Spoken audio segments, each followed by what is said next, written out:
Memory, December 1965, 5 years old. My mama tells me in a loud, scary, life-threatening voice to stop scratching my Coochie Snorcher. I become terrified that I've scratched it all off down there. I don't touch myself now, even in the bath.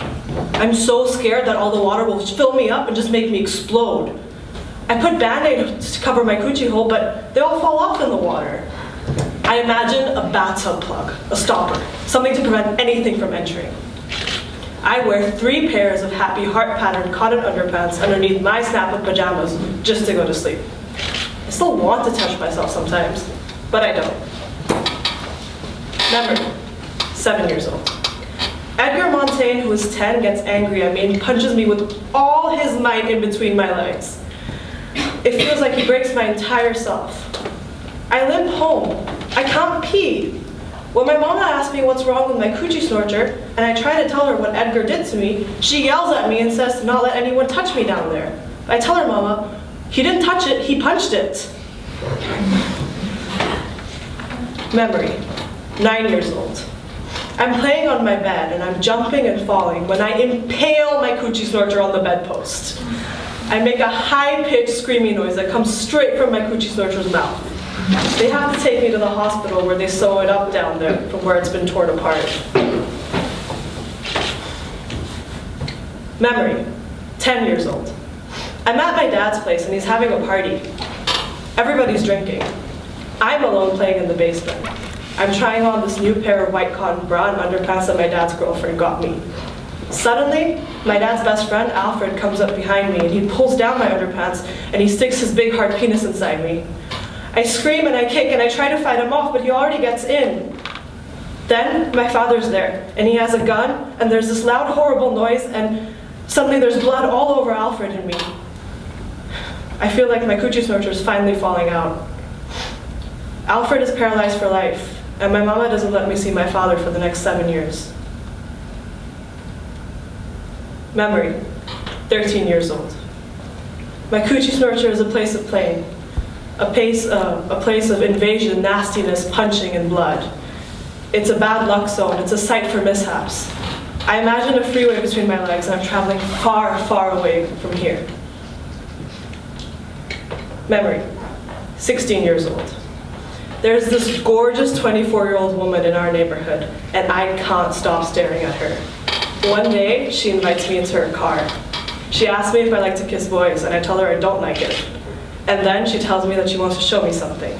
And she leans over so softly and places her lips on my lips. And then she puts her tongue in my mouth. Wow. She asks me if I want to go over to her place. And then she kisses me again. And she tells me to relax, to let me feel it, to let our tongues feel it. Then she asks my mama if I can spend the night. And my mother's delighted that such a beautiful, successful young woman has taken an interest in me. I'm scared, but I can't wait. Her apartment's fantastic. It's the 70s. She's got it all hooked up. There's fluffy pillows, mood lights, beads. I decide right there and then that I want to be a secretary like her when I grow up.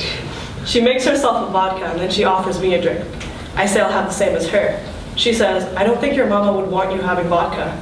I say she probably wouldn't like me kissing girls either. So the pretty lady makes me a drink. Then she changes into this beautiful chocolate satin teddy. She's so gorgeous. I say, you look great. She says, so do you. I say, but I only have this white cotton bra and underpants. And then she dresses me slowly in another satin teddy. It's lavender like the first soft days of spring. The alcohol's going to my head and I'm getting loose and ready. There's a painting above her bed of a naked black woman with a huge afro. Then she lays me down on the bed slowly and gently, and just our bodies rubbing makes me come.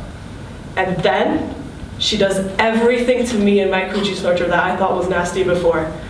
And wow, I am so hot, so wild. She says, your vagina untouched by man is so fresh, smells so nice. I wish I could keep it this way forever. I go crazy wild, and then the phone rings and it's my mother. I'm sure she knows. She always catches me at everything. I'm breathing super heavy, but I try to act normal when I get on the phone. But my mama still notices, and she's like, what's wrong with you? Have you been running? I was like, no, Mama, I'm just exercising. Afterwards, she tells the pretty lady to make sure there are no boys around me. And the secretary goes, "Trust me, there are no boys around here." Right after that, the pretty lady shows me everything about my Coochie Snorcher and all the different ways to give myself pleasure. She's very thorough. She says I should always know how to satisfy myself, so I'll never have to rely on a man. In the morning, I'm so scared I've become a lesbian because I'm so in love with her. But she just laughs, and I never see her again. I realized later that she was my unexpected, surprising, politically incorrect salvation. She transformed my sorry-ass Coochie Snorcher and raised into some kind of heaven.